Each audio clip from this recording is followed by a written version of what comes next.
There's a silence that isn't peace. A silence that screams.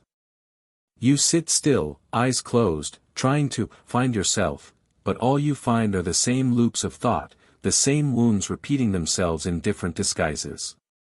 You've done the inner work. You've read Jung. You've sat with your shadow. But what if your search for healing has become its own form of escape? What if, without noticing, you've built a cage out of self-awareness? If that question stirred something inside you, stay with us. Subscribe to the channel, like this video, and share it with someone who's been wrestling with invisible patterns. And don't forget to comment below, have you ever felt stuck in your own mind? Today, we're diving into a paradox that haunts many of us on the spiritual path, when introspection becomes isolation, and the quest for self-understanding turns into a maze with no exit. This isn't just about self-sabotage. It's about meaning. It's about what happens when the unconscious becomes a mirror too polished to escape. We'll explore how the very tools meant to set us free, therapy, mindfulness, journaling, knowing ourselves, can sometimes trap us in a loop of endless self-analysis, where nothing ever changes. You may feel like you're doing the work, but the patterns persist. Why? Because maybe, the ego has simply dressed up as the seeker. Picture this, you're swimming in a pool that reflects your own face, and the more you dive in, the more you drown in your own reflection. Like Narcissus, you're mesmerized not by love, but by self-fixation. But, what if your so-called failure to heal is actually your soul trying to wake you up? What if there's something beneath all this seeking, something raw, real, and terrifyingly alive, waiting for you to stop searching, and start surrendering? There's a hidden irony in the human condition, we crave wholeness, yet flee from the very silence where that wholeness speaks. We long for clarity, but tremble before the mirror of stillness. Why? Because stillness doesn't just reveal peace, it reveals everything, our confusion, our fear, our deep and unmet hunger for love. As Dr. Gabor Maté says, we are not addicted to substances. We are addicted to escaping pain. And introspection, ironically, can become just another substance. A safer addiction. Carl Jung once wrote, "One does not become enlightened by imagining figures of light, but by making the darkness conscious." But many of us stop at the imagining. We build elaborate frameworks of self-understanding, trying to solve ourselves like puzzles. We become master analysts of our traumas, our childhoods, our personality types. Yet none of this guarantees transformation. Why? Because insight without embodiment is like reading a map and never taking a step. You know the roads, but you're still sitting in the same dark room. The truth is, we're not afraid of being lost. We're afraid of what we'll find if we actually stop and listen. There's a shadow in us, a part that whispers things we've spent our whole lives avoiding. Jung called this the shadow, not as a monster, but as the hidden self, your anger, your lust, your envy, your longing for chaos. We bury these because we were taught they make us unlovable. But here's the paradox, until we face them, they rule us from below. Like ghosts pulling strings we pretend not to see. Nietzsche challenged us, become who you are. But how can you become anything if your every choice is filtered through unconscious guilt, shame, or inherited expectation? The fear of disappointing others, the terror of being misunderstood, the need to be the good one, these are not values. They are prisons passed down like heirlooms. We internalize voices that aren't ours.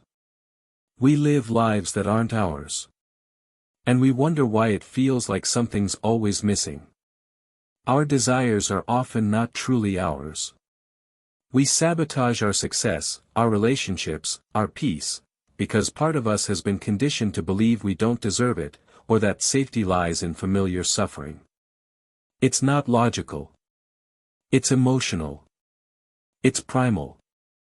It lives in the body, not the intellect. And no amount of overthinking can heal what was never truly thought. The deeper work begins when we stop trying to figure it out, and start recognizing which part of us is silently pulling the strings. So ask yourself, why do I always end up back where I swore I'd never return? Why do I sabotage love just when it starts to feel real? Why do I abandon my dreams the moment they require more than surface effort? Deep down, a part of you already knows. But that part is buried, under layers of silence, defense mechanisms, and identities that were never truly yours.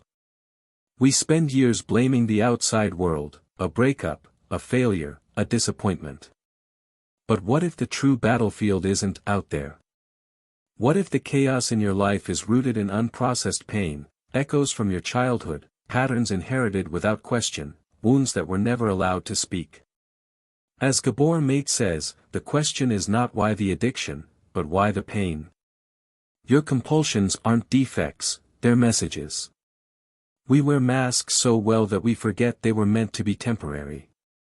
We become the good one, the achiever, the strong one, not because that's who we are, but because it was safer than being real.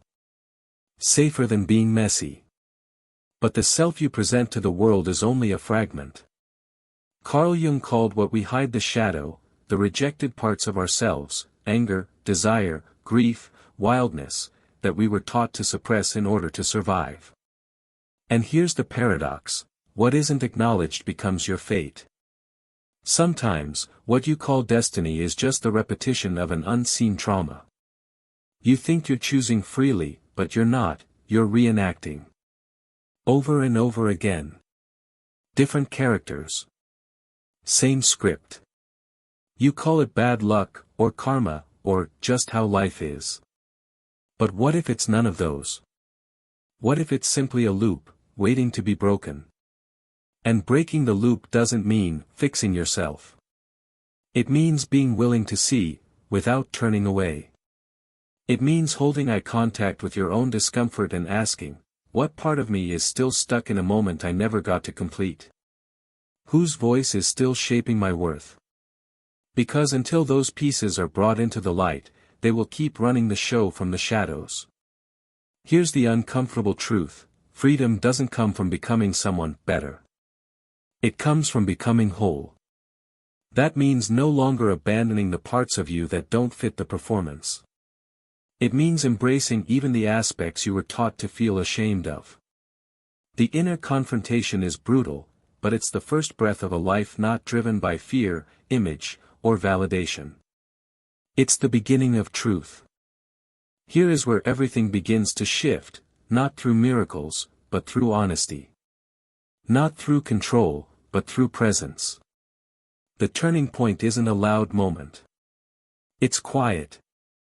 It happens the first time you stop asking, what's wrong with me, and start asking, what happened to me?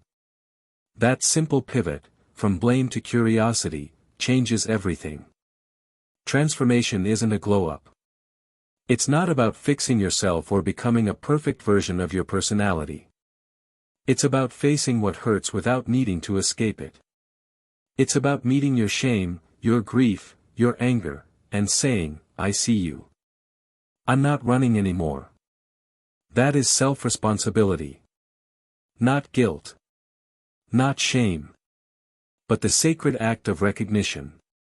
As Viktor Frankl wrote, when we are no longer able to change a situation, we are challenged to change ourselves. This kind of change doesn't happen through force. It happens through awareness. Through sitting in the discomfort, breathing into the chaos, and realizing that the pain you've been avoiding is not your enemy, it's your initiation. True freedom begins when we stop trying to be good and start trying to be whole. When we stop rejecting parts of ourselves just because they make others uncomfortable. When we embrace our contradictions, not to justify them, but to integrate them. Because wholeness isn't about light or dark. It's about depth. About no longer being afraid of your own soul. And no, there's no formula for this. No 10-step guide. No spiritual hack. Just presence.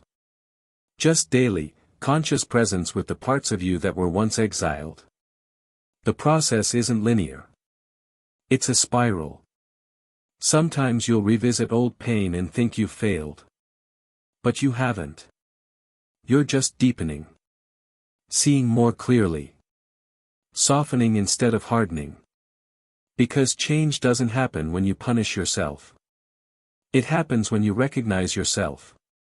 It begins the moment you choose to stop being your own enemy, and become your own witness. This journey isn't about becoming someone new. It's about finally remembering who you were, before the world taught you to break yourself into pieces. Before you learned to hide your needs, your rage, your tenderness. Before you confused survival with truth. Your shadow was never the enemy. It was the forgotten doorway back to yourself. Each time you choose to stop performing, to stop apologizing for simply being human, you come home, bit by bit. Healing isn't about perfection. It's about reclamation. A slow, sacred return to wholeness. So now the question is yours to carry. Where in your life are you still mistaking coping for living? And what would it mean to meet that part of you, not with shame, but with presence? If this stirred something deep within you, don't leave in silence. Subscribe to the channel for more reflections like this. Like the video to support this message. Comment below, what part of your shadow are you ready to face? Share this with someone who's quietly wrestling with their own mirror. And before you go, click on the video that's now appearing on your screen. It's the perfect next step in this journey, and it might be the mirror your soul has been waiting for. Keep going. You're not alone.